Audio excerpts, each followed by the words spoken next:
आपकी 9 महीने की ट्रेनिंग खत्म होने के बाद आपकी पासिंग आउट परेड होगी।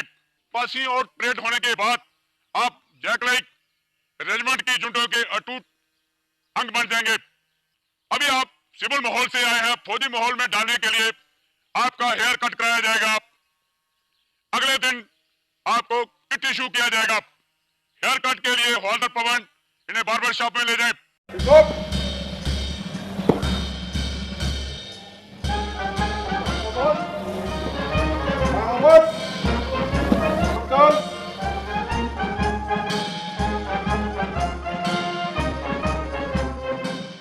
रिक्रूट्स को पता था कि अब उनकी जिंदगी में कई तब्दीलियां आने वाली हैं। उसकी शुरुआत हो चुकी थी। फौजी तरीके में बाल कटवाना पहला कदम था।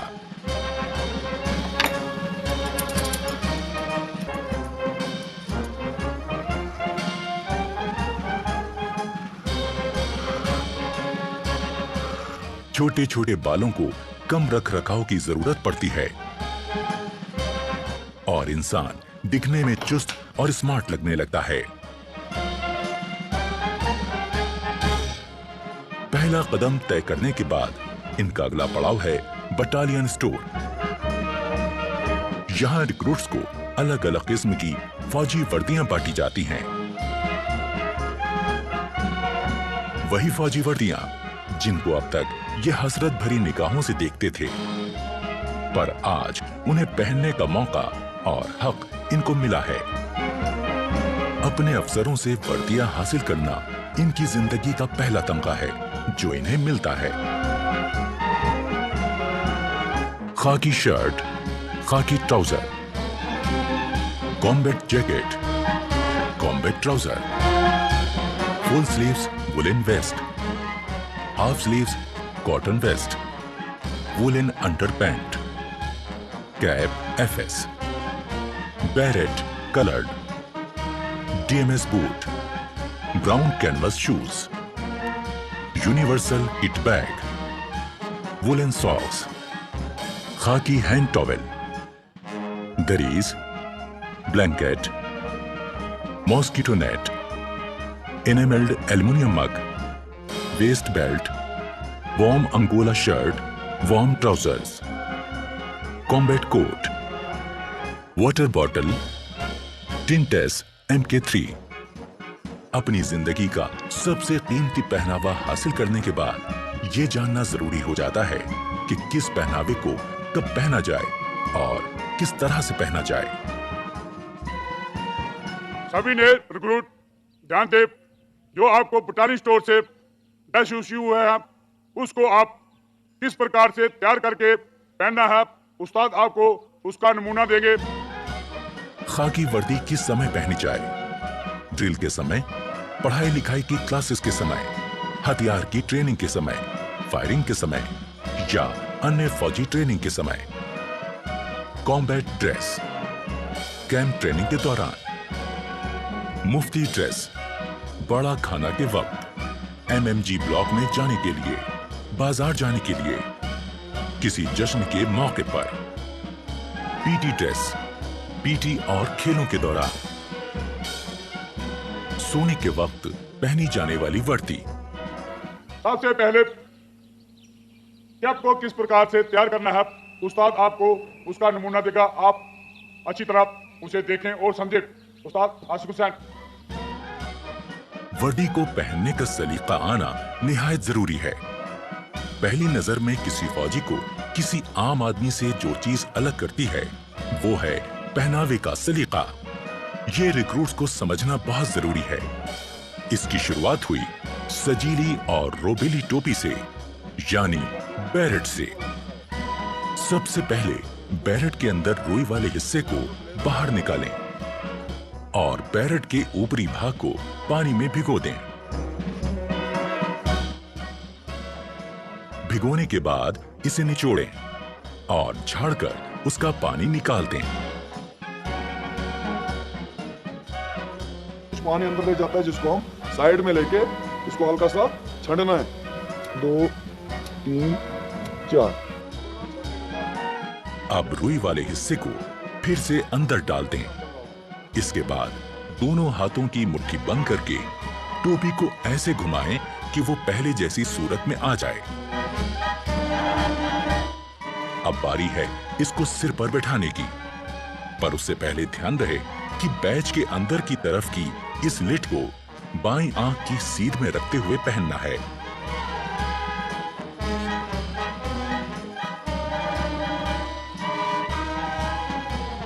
अब बैरेट के बॉर्डर में पिरोई हुई डोरी को अपने साइज के हिसाब से कस लें। अब बैरेट वापस उतारकर किसी पतली और नुकीली चीज से बची हुई डोरी को अंदर की तरफ धकेल दें। अब बैरेट को फिर से सिर पर लगाएं। अब बारी है इसको अपने सिर पर सेट करने की। टोपी को पहनने के बाद में अभी यहाँ पर आपकी टोपी सेट नहीं है, अभी किस प्रकार उसको सेट करना है आपने दोनों हाथों से। अपना एक हाथ बॉर्डर पर इस तरह से टिकाएं और दूसरे हाथ से जोर से दबाते हुए दूसरी तरफ मोड़ें। अब बारी है बैच लगाने की। सबसे पहले 1.5 इंच की चौड़ाई वाली चिंदी को सही जगह पर रखकर निशान लगाना है। चिंदी को इस प्रकार से बैरेट पर खड़ा करें। अब चिंदी के बीच का हिस्सा आपकी आंख के सेंटर में होना चाहिए। यहां पर निशान लगाकर बैरेट को उतार लीजिए। उतारने के बाद हमें चिंदी की सिलाई लगाए गए निशान पर रखकर करवानी है। अब अपना रेजिमेंटल बैच चिंदी के ऊपर इस प्रकार रखें कि वो चिंदी के खड़े कोनों के बीचों बीच आ जाए। ये चिंदी का कॉर्नर और ये दो राइफल के बीच में जो क्रॉस बन रहा है इसका सेंटर और ऊपर वाला चिंदी का ऊपर वाला कॉर्नर, इन चारों को आपस में मिलाते हुए बैच को सेट करना है। अब बैच को नीचे की तरफ दबाएं ताकि चिंदी में 2 निशान हो जाएं। अब इन निशानों में किसी नोकीली चीज से सुराख करें। अब उन सुराखों में बैच को बिठा दें।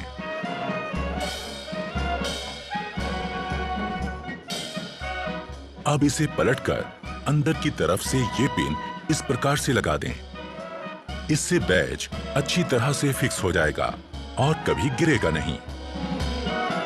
पिन लगाने के बाद ये लिड ऊपर रखकर इसकी सिलाई करते हैं। अब बैच का पिन सिर पर नहीं चुभेगा। अब हो गई बैरेट तैयार।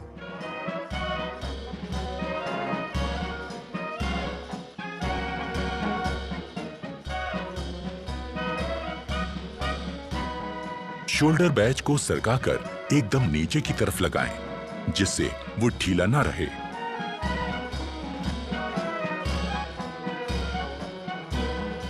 नेम बैच दाहिनी जेब की ऊपर वाली सिलाई के साथ एकदम सीधा करके लगाएं। बेल्ट को सेट करने से पहले दाहिने हाथ में मुड़ा हुआ कुंडा और बाएं हाथ में सुराख वाला कुंडा पकड़ें। बेल्ट लगाने से पहले ध्यान में रखें कि कमीज की ये लाइन और जिप की लाइन एकदम सीध में हो और बेल्ट का बकल ठीक उनके बीचों बीच में हो। बैक साइड के ये 2 कुंडे पिछले वाले लूप से बराबर दूरी पर रहें। आगे से बकल बंद करने के बाद इस प्रकार कमीज की सिलवटें निकाल लें, आगे और पीछे दोनों तरफ से। ड्रेस पहनने के बाद कमीज के ऊपरी 3 बटन दिखने चाहिए, ना कम ना ज्यादा। पैंट पहनने के बाद जूते के केवल 2 फीते ही दिखने चाहिए।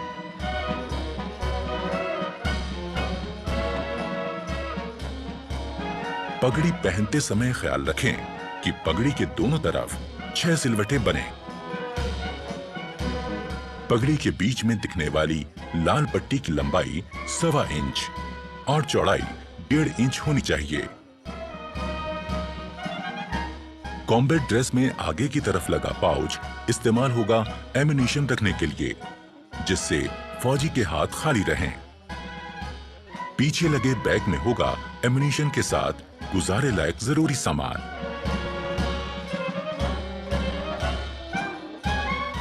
मुफ्ती ड्रेस, नाइट ड्रेस और पीटी ड्रेस को पहनते समय भी ये ध्यान रखना है कि वो साफ सुथरी हों और सलीके से पहनी गई हों। पहनना सीख लेने के बाद अब जरूरी है अपनी वर्दी और सामान को सही तरह से रखना।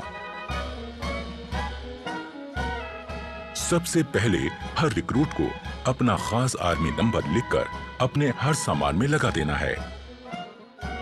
अपने लॉकर्स पर बने शेल्फ पर रोजमर्रा का सामान रखना है और हैंगर्स का इस्तेमाल अपनी वर्दी टांगने के लिए करना है।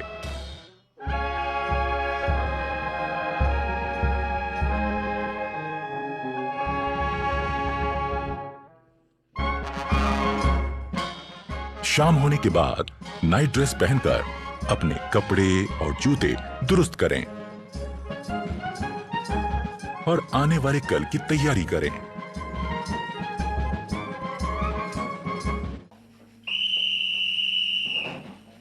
ठीक 10 बजे की सीटी ऐलान करती है सोने के वक्त का।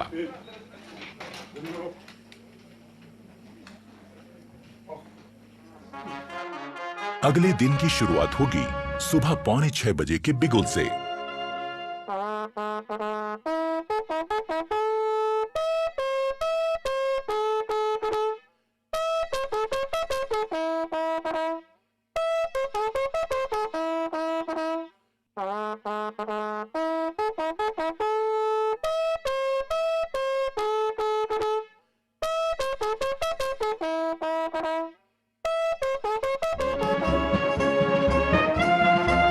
सुबह की चाय मदद करती है आंखों की नींद ठीक से भगाने में।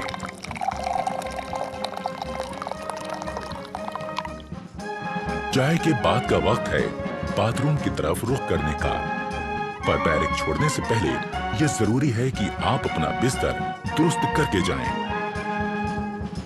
अपने स्लीपिंग बैग को ठीक से समेटें और बिस्तर सीधा और साफ करें।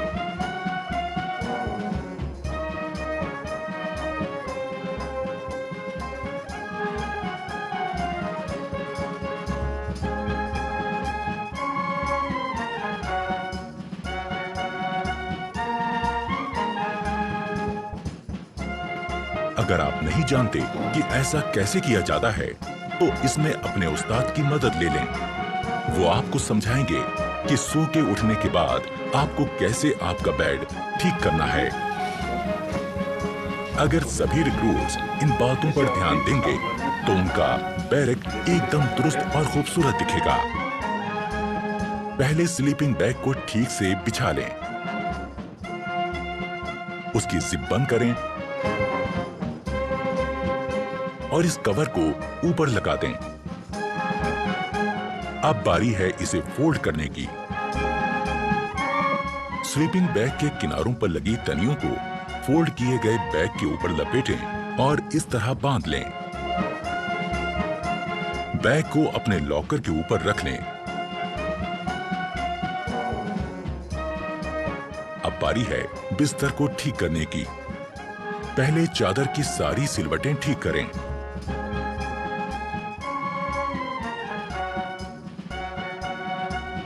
फिर कंबल और उसमें रखी जैकेट को ठीक करें।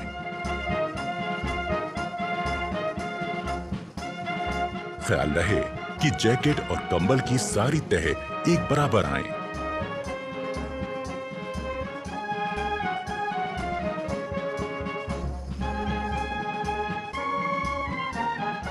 अब आपका बेड दिखने लगेगा एकदम दुरुस्त।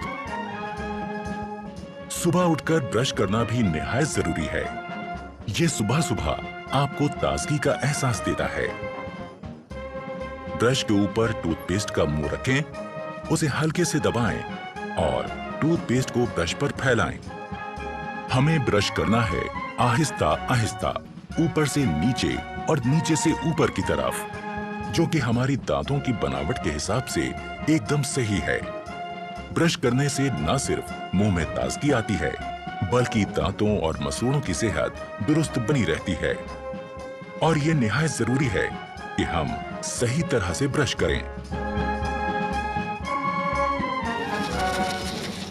जोर जोर से ब्रश करने से हम अपने दांतों और मसूड़ों को नुकसान पहुंचा सकते हैं। ब्रश को थोड़ा आस्था करो। धीरे करो, ऊपर से नीचे, किस प्रकार आपको बताया था उस प्रकार ब्रश करो।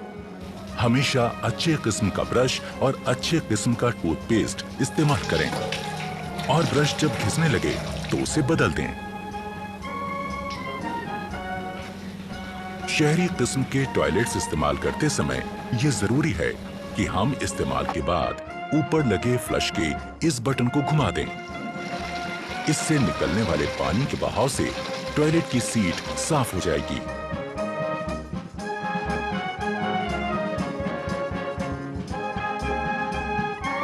टॉयलेट इस्तेमाल करने के बाद हाथ धोना भी जरूरी है, पर सिर्फ पानी से हाथ धोना काफी नहीं है। हाथ किसी बढ़िया किस्म के साबुन से धोएं, इससे हाथों के तमाम कीटाणु मर जाएंगे। एक रौबदार और खुशनुमा शख्सियत के लिए जरूरी है चेहरे का रुआब, और इसे पाने के लिए जरूरी है कि हम रोज सुबह शेव करें। सबसे पहले शेविंग क्रीम चेहरे पर लगाएं, ब्रश को गीला करें और शेविंग क्रीम के साथ चेहरे पर चलाएं।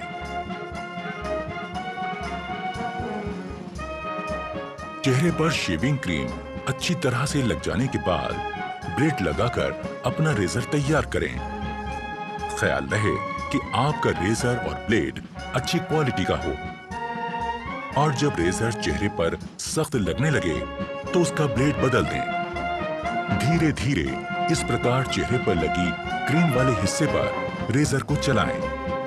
रेजर दाढ़ी के बड़े बाल काटता चला जाएगा। शेव हो जाने के बाद तौलिए से अपना मुंह साफ करें। इसके बाद आपको लगाना है आफ्टर शेव लोशन। यूं होगी दिन की शुरुआत एक तरोताजा चुस्त दुरुस्त रिक्रूट की।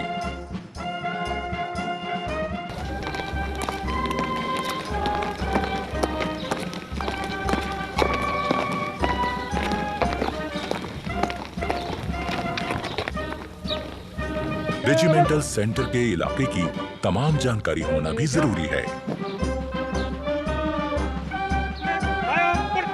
इस काम में रिक्रूट्स के अफसर उनकी मदद करते हैं।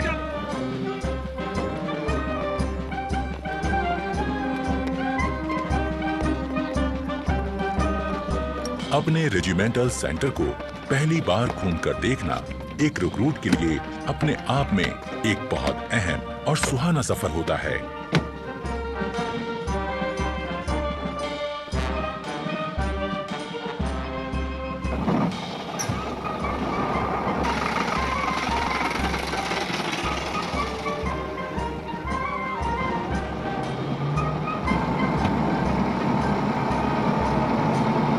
ट्रेनिंग ग्राउंड, MI रूम, संसार चंद शॉपिंग कॉम्प्लेक्स, बाना सिंह परेड ग्राउंड, उजागर Singh Teja block, Bhag Singh block, Triveni Singh hall of fame, battalion store, Billimoria multi gymnasium, मंदिर मस्जिद गुरुद्वारा block, Chandorkar model room, Gangadharan block, firing range, BM Kaul indoor shooting range, unity lines, quarter guard, Siachen block, officers mess, जैकलाई house, JCO's club, Chunnilal द्वार और शहीदों को सलामी देता हुआ वॉर मेमोरियल।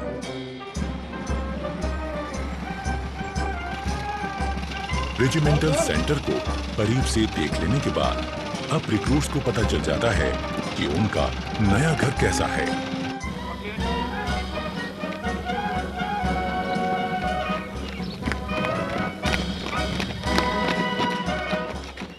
नए आए रिक्रूट्स के लिए यह भी जान लेना जरूरी है कि खान पान का सही तरीका क्या है।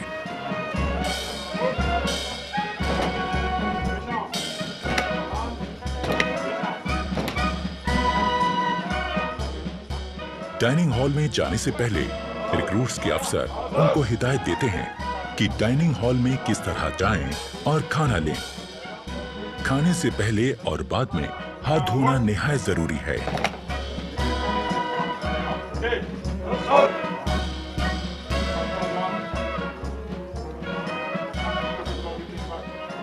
रिक्रूट्स को एक एक करके अंदर जाना है। अपने प्लेट, चम्मच और ग्लास लेकर एक लाइन में अपनी बारी का इंतजार करना है।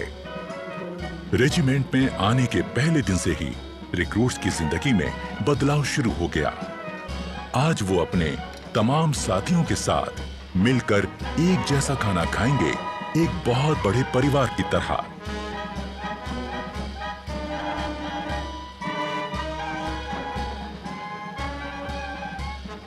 इससे पहले कि खाना शुरू हो, अफसरान रिक्रूट्स को बताते हैं कि खाना खाते वक्त किन बातों का ध्यान रखें। खाने के लिए चम्मच का इस्तेमाल करें। खाते वक्त ज्यादा मुंह ना खोलें। खाते समय हाथ मेज पर ना रखें। ओके, सभी जवान अपना अपना खाना शुरू करें। अफसर की बात गौर से सुनने के बाद शुरुआत होती है एक नए दौर की, जिसमें एक बड़ा परिवार अपने नए मुखिया के साथ बैठकर सलीके से खाना खाता है।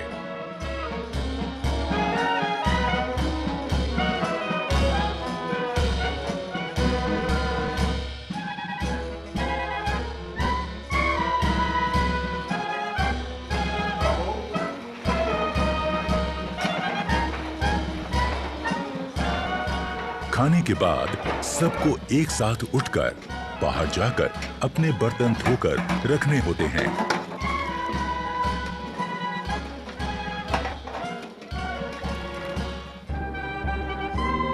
खाने के बाद थोड़ा आराम और फिर 5 बजे का वक्त है खेलों का।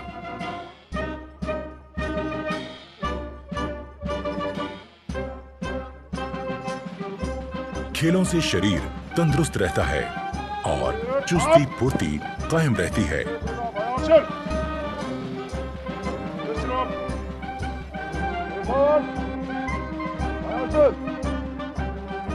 अपनी पसंद और काबिलियत के हिसाब से रिक्रूट्स अपना खेल चुन सकते हैं।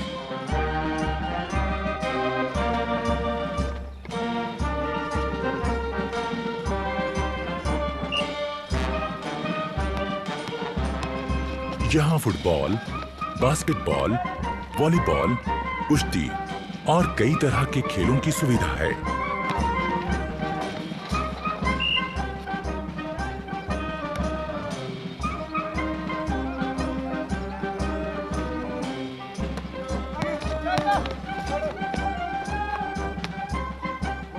शाम होते ही क्वार्टर गार्ड से निकलती बिगुल की आवाज दिन की कार्यवाही खत्म होने का ऐलान करती है।